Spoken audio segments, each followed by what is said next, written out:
Our next topic is separable equations and equations that can be reduced to that form. So let's see the definition first.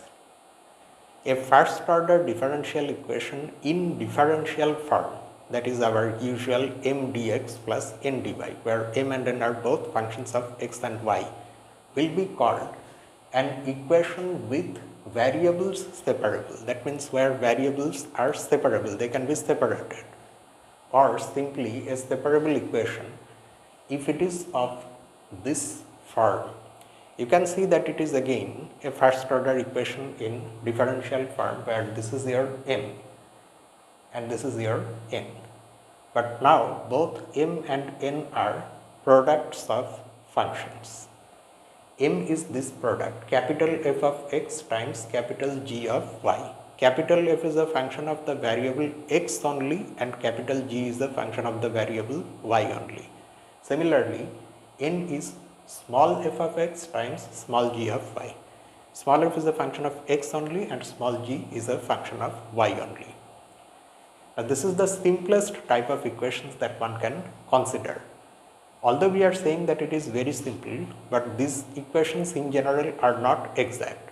But still, there is an integrating factor, a very easy natural integrating factor by which if you multiply this equation, then you will get another equation which is exact. Let's see how. And that integrating factor is this, the reciprocal of small f of x times capital G of y. So if we multiply I have kept the equation here so that we can see. If we multiply both sides of this equation by this, then what will happen? Here you have a cancellation of capital G of y and you will have capital Fx divided by small fx dx. And in this next term, f of x is vanishing and you are left with small g of y divided by capital G of y dy, that is equal to 0. And this new equation is exact because it is also an equation of the form m dx plus n dy equal to 0. So the partial derivative of m with respect to y is 0 because there is no y here. And the partial derivative of n with respect to x is also 0 because here we have no x. So this equation is exact in an extremely easy manner and it can be solved using our usual procedure. But actually we do not even have to go through the standard method to solve this equation. It is so easy to just simply write the one parameter family of solutions. Let's see how. That one parameter family of solutions is this, which comes by simply integrating this equation.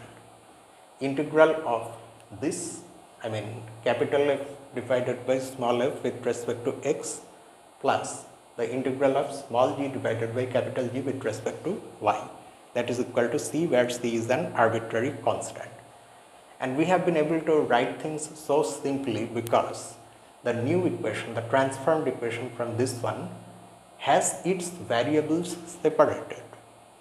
All the terms, all the things that contain x only, they have come together and formed a group with dx. And the other ones which have only y, they have formed a separate group with dy. Okay, so it seems like an extremely easy thing to do. You have a separable equation. You separate the variables because it is separable and then you just integrate. Your ordinary school integration. But you have to be a little careful here. Do not forget that this equation is not this equation exactly. It has been obtained from this equation by doing something. And what is that something? That something is we divided both sides of this equation by small f of x times capital G of y. And then only we got that exact equation which we are able to easily solve. The question is this: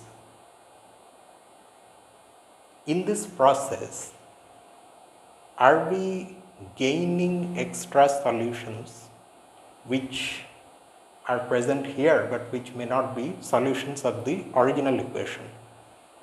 Are we losing solutions? Maybe this family of solutions does not really have all the solutions that this equation can have. And the source of this problem may be that division by small f of x times capital G of y. So when going through such problems, we would also have to take care of that fact. Now, since this issue has arisen, it needs to be addressed, and all these things, of course, have to be understood in some concrete examples. So that we will do, however, not today. Next week on the same day, we are going to illustrate all these things with 2 or 3 examples, and then we will move ahead. So see you next week with those things on the same day. Until then, this is me, Lucifer from A Mathematical Room. Have a nice day.